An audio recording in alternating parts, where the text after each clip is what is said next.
I think we're live. Everything seems to be broadcasting. Welcome, everybody. Welcome, everybody, to another one of my basically getting people to stop freaking out about the Creation Club videos. Because apparently I do that now. Apparently I'm the Creation Club realist. So, we are looking at the Creation Club for Skyrim right now. And I basically want to I want to bring up a point that a lot of you people out there freaking out about are going, the Creation Club, the Creation... Dude, relax. This is a good thing. Like everything that any company does, there are downsides. But you guys need to realize the difference between the Creation Club, paid modding, and all that stuff. Now, of course, we have with us lovely today, Doseki from over in the land of the rising teacup, I guess. Indeed. Pleasure to meet you all. And so basically what we want to talk about here is the Creation Club, value ratio, and why it's not paid mods, because I'm tired of people calling it paid mods. All right, they're micro DLC. They are micro DLC. I mean, people really need to understand that this is DLC. This is not... A mod is something that someone has created in their own free time, whether it's paid modding or free modding or Bethesda modding or whatever type of modding you want to call it. It's something that's done in their own free time. They have no interaction with Bethesda. They're using Bethesda's creation tools, or in other games, you know, like with The Witcher, they're using third-party tools. But modding is a third-party twisting and manipulating the game in ways the game was not intended. The Creation Club is not that. Creation Club is vetted by Bethesda. The people provide a pitch like you would for a game. Like when Nuka World came out, that was pitched inside Bethesda's offices. We have this great idea for a DLC. How about Raiders and an amusement park? And that became Nuka World. This is the same thing that happens with the Creation Club. Some modder that has been invited into the Creator Club program, because you're not going to open up the doors of your company to every single person. You're going to vet the people. You're going to give them some type of interview, figure out if they're the right fit for your company. So that means that some third party pitched Ruin's Edge to Bethesda. They said, how about a dark bow with a unique texture that causes a bunch of effects? That was originally in the Shivering Isles expansion pack for Oblivion.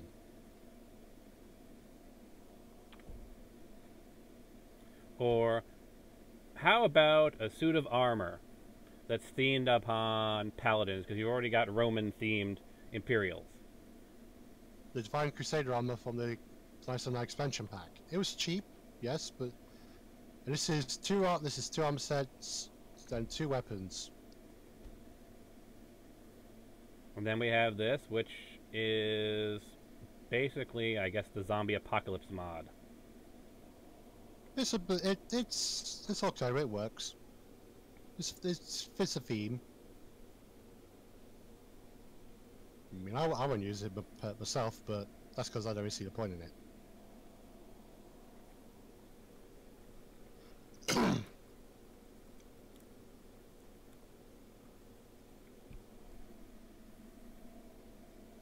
And then, of course, the last one, survival mode, which is essentially Frostfall Light with some additional features. Or you could say Fallout 4 survival mode, whatever, same difference. It's Frostfall with realistic needs and diseases type mods added to it. And again, the thing you have to remember about all of these is they were vetted by Bethesda, so they are guaranteed to work with the Bethesda content. Whenever you install a mod, it's not guaranteed to work with your game. And the more mods you install, the more things. So this is basically, it's taking the people who make mods, connecting them with Bethesda, and making sure that their content works. It also legitimizes mod makers, because now you can start off as a mod maker making free content for these games, apply to the Creation Club, get accepted to the Creation Club, and now you're being paid as an independent contractor working for a company. People really need to understand that this is not modding. This is content creation. This is DLCs. You can argue whether the price is worth it. Gopher made that point. He said that is $4. That's basically what these things are. Is $4 worthwhile for a single weapon?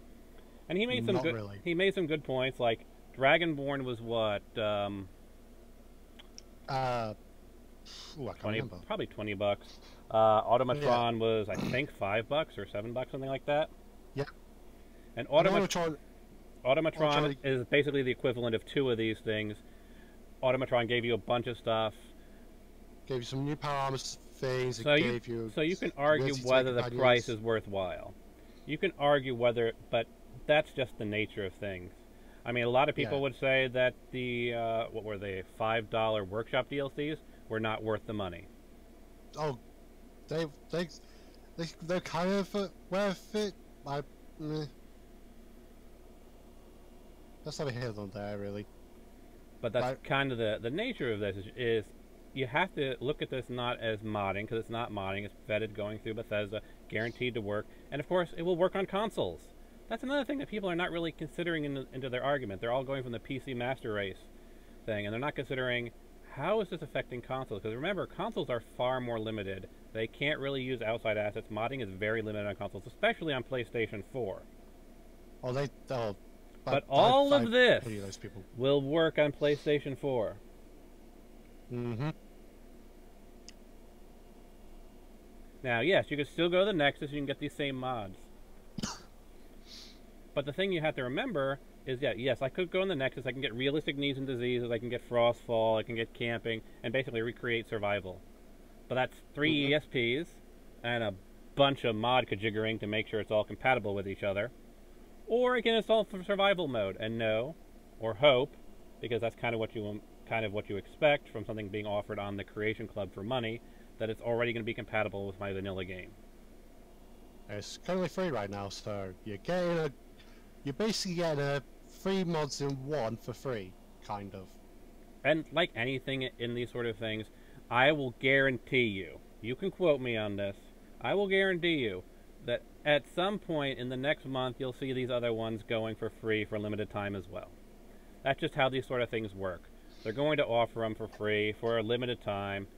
I mean, I used to do 3D modeling with Diaz Studio, and I've got a massive hard drive full of content that's technically paid content for my Diaz Studio when I was doing 3D modeling that I didn't pay a dime for, because like every month they would offer one of their newest things for free.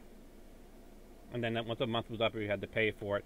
But I've got hundreds of gigabytes of premium content for 3D modeling that I didn't pay a damn cent for. Because, you know, all these companies will do this. They'll offer you some free week. Your MOBAs will do it. Every company does it. They're going to offer you something for free to entice you. If you wait around long enough, the thing you want is probably going to be offered free at some point or at a discounted rate. And again, that's really what you need to be looking at it. Is it worth it? Price value wise. You shouldn't be saying, oh, this is paid modding. Bethesda doesn't care about the modding community anymore. Bethesda cares about the modding community. That's why they're hiring you on as developers. Also, the whole paid modding, it sort of is, because the only microtransaction element of this is buying the Bethesda box that are in the bottom left corner of the game screen. That's the only thing that is microtransaction at this point in time. They give you $1 for free, and the rest of it you have to pay for yourself. And then that money is then split. The money that you pay for the Bethesda money probably goes to Bethesda. It goes directly to Bethesda, yes, because the thing you have to remember is that all these mods you see here, all these things you want to call mods, the developers were already paid for them. Before you ever saw them here, they were paid for by Bethesda out of pocket. Yep. So whether you like this or not, you're not affecting the modders, you're affecting Bethesda's bottom line. However, by not investing in the Creation Club content, you're basically telling Bethesda, yeah, we don't want you to keep investing in the modding community and actually hiring them on as developers. We like modders to be considered a niche hobby, and not worthy as a profession. So that's really what you're telling Bethesda. You're basically telling Bethesda, modders are a hobby, they're not a profession, and they have no real skills. When really what you should say is, we appreciate the ideas, but could you lower the prices on some of these things? So really, if you're following the same route as me and Doseki here, what you should be doing is not railing at, oh my god, the Creation Club is killing modding. What you should be doing is saying, oh my god, the Creation Club is expensive as fuck. Yep. Should be arguing that it's not priced for value. Not arguing that it's free paid modding. If we go to the other categories of what's in the mods, because the survival mode is like that seems reasonable. It should add some new spell bonuses onto some robes and stuff, and also add some new spells. So you're basically getting this one for free as well if you actually buy it right now. So you're not losing out on any money. And then we've already talked about that one. Like this fire mode is the same as the Divine Crusader. So now these are arrows which have burst effect. So sure, there's a mod which can do that, but in the end, you're paying $1.50 for arrows which are pre-enchanted. So and then Christmere, which is a two-handed sword from previous games. Yes, it is 300. That one you can argue might not be worth the price for value or anything. It's $3 for a single sword. That doesn't really make sense. And now, I have a little bit of a gripe with the Sheogorath staff because of the whole lore perspective of it. Because the staff is supposed to be a symbol of Sheogorath, so if you buy that and you give it to your follower, they suddenly are Sheogorath. That's my only gripe. And the Stardust Hammer, again, $2 for the hammer and $2.50 for the staff. The staff, which is imported from the Shivernals expansion pack. Probably imported and then given new textures would be my guess. Well, they imported the mesh and the textures and just changed them a little bit, but the spell effect they had to paint themselves, but also get the Fork of Formulation. So if I was on this side, I'd probably like if they're apart, they'd probably say the staff would be the $1.50 and the fork would be the 100, but they don't show the fork. Yeah, they don't show the fork, probably because the fork is supposed to be a cursed item that you can't actually use in combat. It just kind of summons a bunch of goblins that harass you all the time. The fork is probably just there. It's just like, hey, we know but you yes, this is definitely not good price for value ratio. No. Just when you do the Shivernals questline, she basically gives you that bows a good job, and that's far better. Give you that for 400. That's silly. The Divine Crusade, that's 2 armor sets, 2 weapons, which is the mace and the sword. It says obtained through a quest. Is it now? When they say that, do they mean like I mean, really, in order to figure out whether these things are worthwhile or not, because I mean, a lot of these things say they're obtained through a quest, but that quest would simply be, oh, a quest has been added to your log. Go here, talk to someone. Though, the thing with this mod is, I don't think it's exactly the same, but I had a free mod that had a very similar armor. And basically what it was, is in order to acquire it, I got a letter from a courier, which told me to go to a location in Winterhold, where I went into a temple where I met with a paladin, and basically had to gather a bunch of things like vampire dust and whatnot to show that I was fighting the righteous fight. And then as I worked as I did this, and he would give, and I did that, and I get 1 piece of armor. You do the next part, and you get another piece of armor. Basically, you're earning the armor as you work your way through the ranks of the Paladin's Order. So there's also 2 mods which, well, technically free. There's the 2 mods which that I could go with this are the Knights of the Line armor, which is on the Nexus, and there's another one which is basically like robes and stuff as well, being the theme. And the third one is the Legacy of the Dragonborn mod, and that adds a set of the Divine Crusader armor as well. And it is a very large and expensive mod, and I can't believe hardly anyone is covering it. And Chrysamere is also in that mod as well.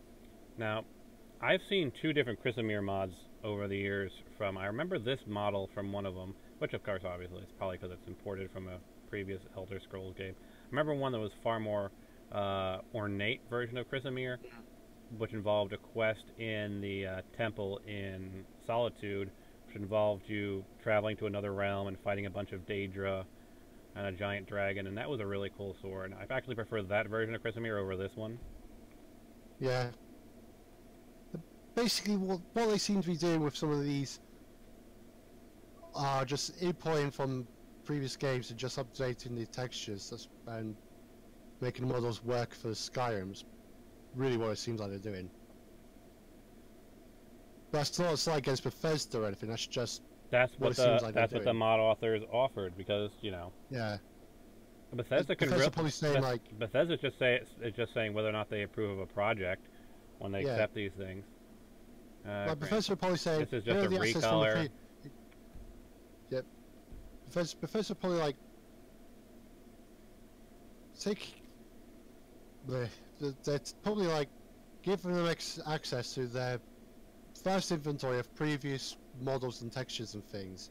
They're saying, here you go, find something you like, upscale it to Skyrim and see if you can get it to work. And that's probably what some of those things are. So the bow, the Rune's Edge bow, that's something that probably someone was like, oh hey, I remember that bow, that was really cool. And the staff of Sheogorath of the Fork was probably just someone who's sort of lore junkie, who was like, hey, this is a really cool idea. I think I'll take these 2 and I'll put them into Skyrim. So just, I'm not bad mouthing the Creation Club. I'm on the fence of like, I don't really see the point in having a news feed up on the top corner and a bunch of other stuff, but at the same time, I'm not going to begrudge Bethesda for trying to make a little bit of money. And again, they're legitimizing mod making as a profession. Yeah. I mean, they're taking a risk that mod making can be a legitimate occupation. They're putting faith into the mod makers, and what do they get?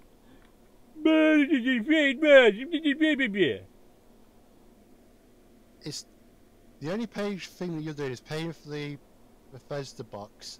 That's what I'm going to call them. I'm not going to call them creation credits because too much alliteration. It's Bethesda bucks. You're paying for Bethesda bucks, and then those Bethesda bucks you're then spending, and which pretty much every MOBA and any game that has DLC that has microtransactions does. You don't ever buy things directly. Like, even in Avengers Academy, I don't buy things directly, assuming I'm going to buy something in that. I buy crystals and then use the crystals to buy stuff. Like, I mean, even if people who play Overwatch, they might buy a bunch of loot boxes. You've paid what, $60 or whatever, how much it was for Overwatch when it came out, and then you're spending extra money in the game to get loot boxes because there's a new skin out for character X. There's all these other things that you want to get because you can't get them any other way, even though you can get loot boxes for free in the game anyway. But yeah, it's totally justifying getting that $10 amount of loot boxes when you're not guaranteed to get what you want. But with this, you're guaranteed to get something. It may not be of the price you expect to pay. Like, some people will pay $2 for some of the things, and some people pay a little bit more, sure. But that's just that. What the?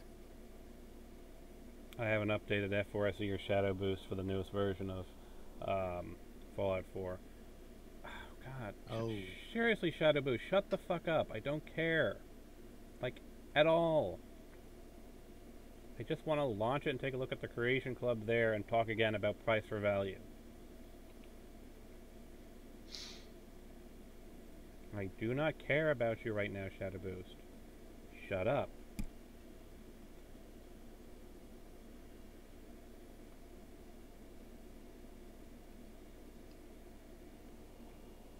I mean, I downloaded one of the things in the Fallout 4 Creation Club because it was free and it was the Chrome Armor. I regret it, but at least it was free. Because it's too shiny. Yeah, if you want something shiny, try Just the Shroud by LLX.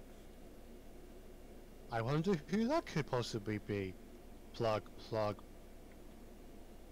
Wink, wink, plug, plug.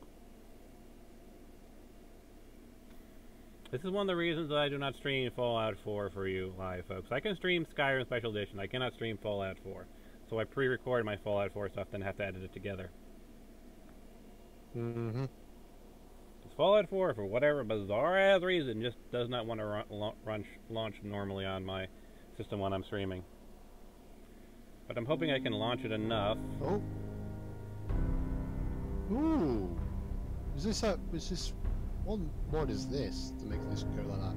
It's a custom... It's the cinematic intro mod for the main menu.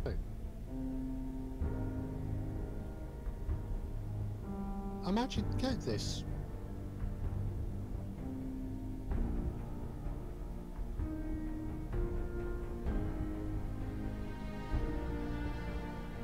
It makes more sense for a menu than, hey look, random gas station mid of nowhere.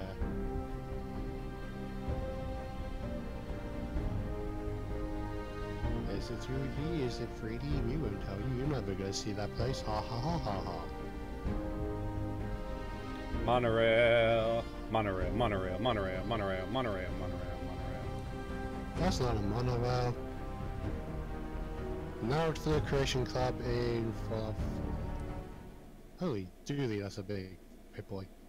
That's the Pip-Boy version 1. My goodness, they went through several of those.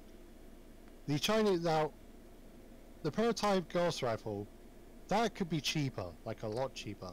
And the whole, there's a quest to get it. It's basically just it puts a map marker on the guy who's got it, and you just gotta go find him. I mean, this like, wow, is, you know, such quest. This is again talking about price for value. There's a Gauss rifle in the game. All this is adding one item.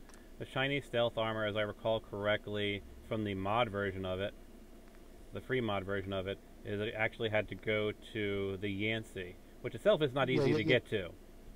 Yeah, so, you do the quest there, and while you're doing the quest, you can find it in there. Meanwhile, this, some guy wearing it, go find him, have fun. Also, so, I mean, this one, maybe I'd say worth 200, not 400, because getting to the Yancey itself is not the easiest thing in the world. And the Chinese stealth armor comes from the Operation Anchorage DLC, so just remember how much you paid for that, and then look how much, and it says $4 just for one armor. Just keep that in mind, people. Now this is, they have the Pip-Boy version of that, the Pip-Boy paint job, which you're going to see a lot more of because it's stuck on your wrist the whole game. Oh, now that this is ridiculous. 400 for this, but let's go to the pictures. It really does not look that great. I'm going to be brutally honest. To be fair, it is the original Doom guy, so it's not the. It's the original Doom guy, yeah, but it looks so out of place. It is jarringly bad. So that shouldn't. So if price is equates to quality, oh god. So to be fair, because considering this is an actual in-joke with Bethesda, it should have been 500 credits. I mean, let's be fair here. The original horse armor for Oblivion was $5. This is poking fun at it, and it cost $2.50. it costs half as much. The first DLC ever to be put on the Xbox Marketplace was Horse Armor. And people were ballistic about it. I mean, people have to understand that this is literally Bethesda poking fun at themselves.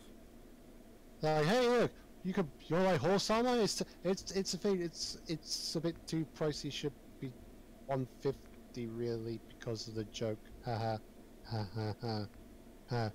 The Hellfire Power on B500, that should be cheaper as well because that's it's Bethesda's marketing not quite understanding the nature of what they're doing. That's really the problem. Mortgage Space, so that's from Prey.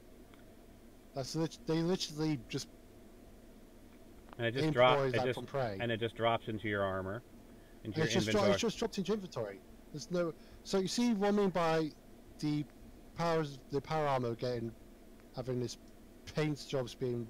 See, like I imagine most of these things should really be around 50. Yeah, because they're just repaints. I mean, like a lot of these mods, I would say would probably make more sense to be around 50. Like literally a power armor texture the power map. Armor paint job should be 50. A lot of the paint jobs should just be 50. Anything that doesn't require any real work on your part should just be 50, 100 at most if it's a rather big thing. But really, the concept itself is not bad. It's just that the price isn't a good price to value ratio. And the DMBFG, it looks. I mean, this one's adding new ammo available through vendors. I'd be tempted to download this just to see, because I've actually done ammo dispersion through vendors, and it's not easy and can break a lot of other stuff and be incompatible with other DLCs. So I'm curious I'd be curious to buy and download this just so I could open it up in FOEdit to see how it's doing the ammo dispersion. Is it just hard coding vendors to have a new ammo type? Is it doing through scripting, which is the far more preferable method? And I'd do that too if it was cheap, because I mean it just looks really, it's so unwieldy looking. It's just. Have you not seen the Tesla cannon from Automatron? This is perfectly in scale with stuff I've seen in Fallout 4. The Tesla cannon is more slim than sleek. This is just. Here's a cinder block. It's on a stick. Enjoy. That's what it just. That's what it looks like in third-person view when you aim down the sides from those pictures. And this I know is a mod as well. And again, what the? See. That could be in Homemaker. It's been in Homemaker. It's been in a bunch of mods. The problem with this is really the price. Like Homemaker and these other mods that do this. And hell, even like the Workshop DLCs. The Workshop DLCs may have added a bunch of shit, but they gave you other stuff more than just adding more items. Every Workshop DLC added new functionality, not just new items. And they were all $5. So when you're directly comparing this to other Workshop DLCs that have been released by Bethesda, the price to value ratio just really doesn't make sense. I'm actually looking at the Workshop DLCs, the contraptions, the Wasteland and Voltec, all on my side, they're £4. That's British money, and that's on its own for like a modern set of furniture. $3. Yeah. Really? It's Oh, I have the high resolution texture pack available. Should try that. Yeah, it doesn't exactly change enough to justify downloading it, and it's a big download just for that. Like you'll notice like slight things. And that's something else that people have kicked off about because of the Skyrim edition of that, where the Skyrim they had the high definition, the high def texture pack. It was like, okay, let's have a look around. There's not a lot that's changed really, and people complain about it. That's the biggest thing with Bethesda in general, is that they're not good with high resolution texture packs. And they're seriously free. And the high resolution texture pack for Fallout 4, it visibly changes some things, Not all of them, but some things are more detailed and crisp. It's just really not worthwhile getting any higher resolution texture pack, because even the default textures in both Fallout and Skyrim are terrible. And I gotta end it here because I've got to go and do stuff. But I hope this has given you guys some perspective on things. Peace out.